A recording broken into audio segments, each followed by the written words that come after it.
તમે મને બહાર શું કામ લઈને આવ્યા છો?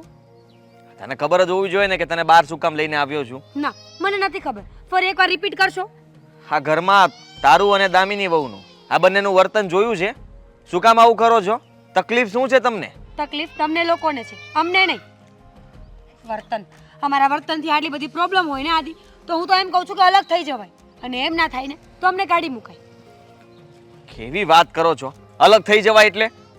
હવે બધા જોઈન્ટ ફેમિલીમાં રહીએ છે તો શાંતિથી રહી નથી શકતા તમે લોકો? અમારે શાંતિથી જ રહેવું છે ને. અરે અમારે ક્યાં લપ કરવી છે? આ તમે લોકો છો કે મોઢા માંગડા નાખીને બોલાવો છો અમને. અચ્છા, અમે બોલાવીએ છીએ? હા. શું કર્યું અમે? હા, ઘરમાં બધા શાંતિથી રહીએ છીએ અને તમને બંનેને શું પ્રોબ્લેમ આવ્યો છે ને ખબર નથી પડતી. હું કહું ને તમને, હું કહું છું કે અમને શું પ્રોબ્લેમ છે. આ તમારા બા, મને સેજે પસંદ નથી કે બા અહીંયા આવ્યા છે. 2-4 દિવસ મહેમાન હોય, કાંઈ અહીંયા પડ્યું ના રહેવાનું હોય ને. અરે એમ પણ ઉંમર લાયક છે અને અહીંયા રહે તો તમને વાંધો શું છે? એમના વૈતરા અમે શું કામ કરીએ? અરે વેતરા ક્યાં કરાવે છે? હા, 2 ટક જમવાનું થોડું વધારે માગે છે એ જ ને. હવે જમવા સિવાય બીજું તો કઈ માંગતા નથી તમારી પાસે. અચ્છા, એ કપડાં નથી ધોવડાવતા, એમના વાસણ નથી ઘસવા પડતા, એ જે પણ કાંઈ કરે ને એમાં કાંઈ અમારે તો કરવું જ નથી પડતું. અરે ઘરનું એક કામ વધારે કરી લેશો એક વ્યક્તિનું તો થઈ શું ગયું? નથી કરવું. મારી પ્રોબ્લેમ મેં તમને કહી દીધી. હવે મારું મોઢું સીધું હોય કે વાંકું હોય, આમનામ જ રહેવું પડશે. હા, તો મારી વાત પણ સાંભળી લે. એ બા અહીંયા જ રહેશે અને તમારે લોકોએ એનું ધ્યાન રાખવું પડશે, એનું કામ કરવું પડશે. અને તમે પણ એ વાત સાંભળી લો કે જ્યાં સુધી બા અહીંયા રહેશે ને મારું મોઢું સીધું નહીં રહે. તો વાંકું મોઢું ફેરવીને રહ્યો ઘરમાં, બીજું શું કરવાનું? હા, તો વાંધો નહીં. તમને વાંધો ન હોય તો મને શું વાંધો હોય? પતિ તો પરમેશ્વર કહેવાય, એની વાત તો માનવી જ પડે ને. તું સમજતી કેમ નથી? આ ઘરમાં ઝઘડાઓ શું કામ ઊભા કરો છો? આ તમે બંને વહુઓ આમ કરશો તો મમ્મી પર શું વીતશે? મમ્મી શું વિચારશે? તો તમે શું કામ આવું કરો છો? તમે કેમ નથી સમજતા? બાને પાછા ગામડે મૂક્યા હો. જો બાને ગામડે મૂકવાની વાત તું કરે છે ને, એ થોડા દિવસ અહીંયા રહેશે, પછી એમને નહીં ગમે એટલે સામેથી કહેશે કે મને મૂકી જાઓ. નહીં ગમે? આટલી ઐશ્વર્યની લાઈફ કોને ન ગમે? જમવાનું તૈયાર મળે, કપડાં પ્રેસ થઈને મળી જાય, ને કામ કરવું ને કાજ. બધી વાત સાચી, પણ જે ગામડામાં રહ્યા હોય ને એમને અહીંયા ન ફાવે. અને હું માનું છું ત્યાં સુધી એ જલ્દી કહેશે. તમે લોકો થોડા દિવસ સાચવી લેશો અને પ્રેમ બતાવશો તો થઈ શું ગયું? આ જગ્યાએ તમારા લોકોના બા હોત તો તમે પણ આવું જ કરતા હોત જેવું અમે કરીએ છીએ. અરે અમે શું કામ એવું કરીએ? મને તો કોઈ વાંધો નથી, પણ તમે લોકો એમની સેવા તો કરત કે નહીં? એમનું ધ્યાન રાખત કે નહીં? બસ હવે મને લાગ્યું કે બહાર કંઈક સારી વાત કરશે મારી સાથે, પણ નહીં. ઘરમાં બા, બહાર જઈએ તો બા બા બા બા. બીજો કોઈ ટોપિક છે તમારી પાસે લાઈફમાં? ઊભું તમે કર્યું છે, તમને પ્રોબ્લેમ છે, અમને લોકોને કઈ વાંધો નથી, બધું બરાબર ચાલતું હતું. મેં એકવાર કહ્યું ને કે જ્યાં સુધી બા અહીંયા રહેશે ને મને પ્રોબ્લેમ રહેશે. તો પ્રોબ્લેમ ના રહેવો જોઈએ. જરા વિચાર કરો. અને કઈ નાના નથી કે બા અહીંયા આવ્યા એમને નથી ગમ્યું અને અમને હવે એમની સેવા પણ નથી કરવી. અરે એક વ્યક્તિ વૃદ્ધ માણસ તમારા ઘરે આવ્યો છે તો એને આશરો દઈને એનું ધ્યાન રાખવું જોઈએ. ઉલટાના તમે લોકો એને કાઢવા કરો છો. બા તમારા છે ને તો તમે સેવા કરો, તમે ધ્યાન રાખો, અમે શું કામ રાખીએ? એ ભગવાન, તારી સાથે તો વાત કરવી જ નકામી છે. ખબર આ છે. ગમે તેટલું સમજાવીએ, ગમે તેટલું કહીએ, તું તો ઉલટાનું એ જ કહે છે જે તારે કરવું છે. ખબર પડી ગઈ ને કે મારે જે કરવું છે હું એ જ કરવાની છું. તો શું કામ લપ કરો છો મારી સાથે? હું કોઈ જાતની લપ કરવા નથી માંગતો. હું ઘરમાં શાંતિ ઈચ્છું છું અને શાંતિથી રહેવા માંગુ છું. તમે લોકો જો આવું કરશો તો ઘરમાં બધા સાથે ઝઘડાઓ થશે. તમારો ઝઘડો મમ્મી સાથે પણ થશે ને હું નથી ઈચ્છતો કે તમે એમની સાથે પણ ઝઘડો કરો. અમે નહીં કરીએ. જ્યાં સુધી મમ્મી અમને કંઈ નહીં બોલે ને હું અને દામિની પણ અમારા મોઢા બંધ જ રાખશું. પણ જે દિવસે કોઈ બોલશે ને પછી આમ સોરી. ખોટું કહેવાય. તમારું ખોટું કહેવાય ને. તમારા બાના ઉપરાણા ખેંચવાનું બંધ કરી દો. ઉપરાણા તો ખેંચવા જ જોઈએ ને. અમે નહીં કહીએ તો બીજું કોણ કહેશે?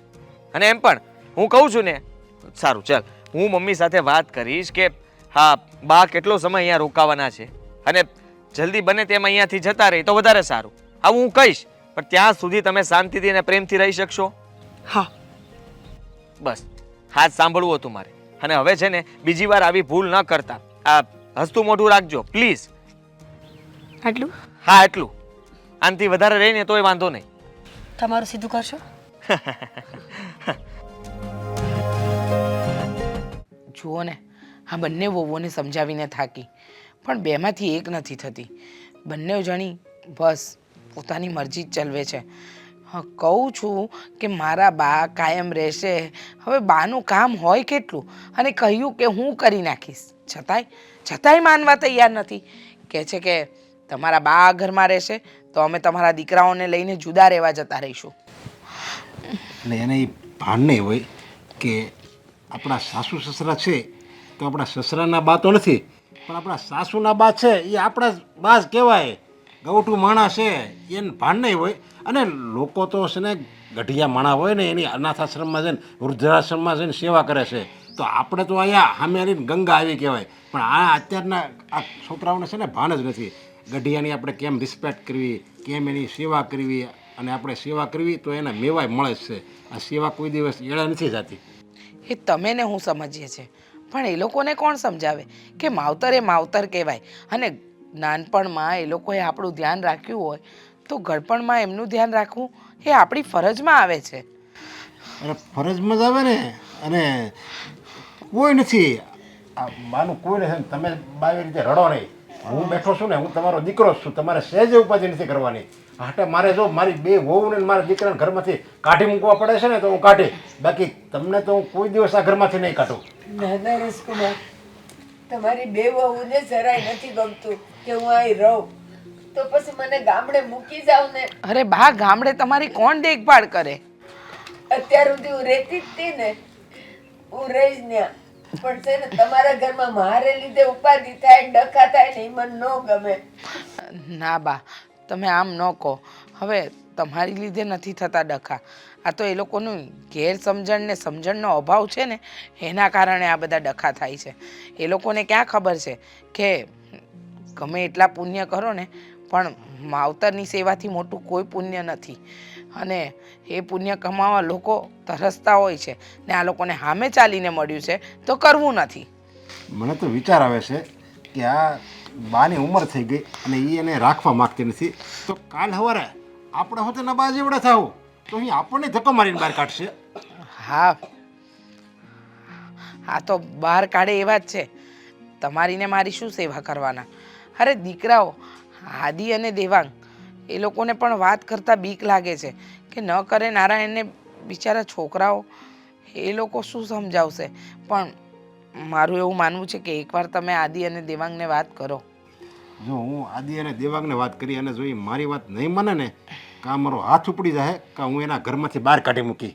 એની બદલે મને એક વિચાર આવે છે કે હું મારો મિત્ર છે ને પ્રદીપ એને વાત કરું અને એ એની રીતે સમજાવે અને એ એની આગળ ગમે બોલે એ મને વાંધો નહીં. પછી પ્રદીપ મને જે કહે ને એ મને કહી દે અને હું પ્રદીપને વાત કરી. આમે એ બે એને ઓળખે જ છે, સમજા સારી રીતે, એટલે એ એને સમજાવશે. એ સારું, તમે પ્રદીપભાઈને વાત કરજો જેથી કરીને આદિ અને દેવાંગ મીરા દામિનીને સમજાવે. હવે આ ઉંમરે આ બધી વસ્તુ જોવાની આવે ને તો મજા ન આવે. અને કોને કહેવા જાય માણસ? જ્યારે માવતર આપણા માવતરને જો આપણે સાચવી ન શકીએ તો આપણાથી ભૂંડું બીજું કોણ હોય? અને બા, તમે કહો છો કે હું તમને ગામડે મૂકી આવું, કઈ રીતે મૂકી આવું? હમણાં છેલ્લી વાર પડી ગયા તો તમને કોઈ દવાખાને લઈ જવાવાળું પણ નહોતું. અને આપણા ઘરની આજુબાજુના 10 મકાન ખાલી છે, બધા શહેરમાં આવી ગયા છે. અને આ શહેરી લોકો વેકેશન સિવાય તો ગામડે આવતા નથી, તો ત્યાં તમને કાંઈ થાય તો કોણ બાપા બેલી? એ બધું ઠીક છે, પણ નરેશકુમાર, આ મારે લીધે થઈને તમારી બે વહુ મારી દીકરી હારે બાંધે છે અને પાછું એમ કહેતી જાય કે અમારી માયુને કહીને કે અહીંયા આટો ખાવા આવો તોય નથી આવતી, એમ કે દીકરીના ઘરનું પાણી ન પીવે. અને આ તારી માં તો નકટી છે, નાલાયક છે કે અહીંયા બા, એ લોકોની વાતને તમારે મન પર નહીં લેવાનું. આ ઉંમરે મને કોઈ કાંઈ કે તો લાગે તો ખરું રાખ્યો નથી ને તમને, એટલે આવા બધા મેણા ટોણા સંભળાવે, સમજાય એની મમ્મીને.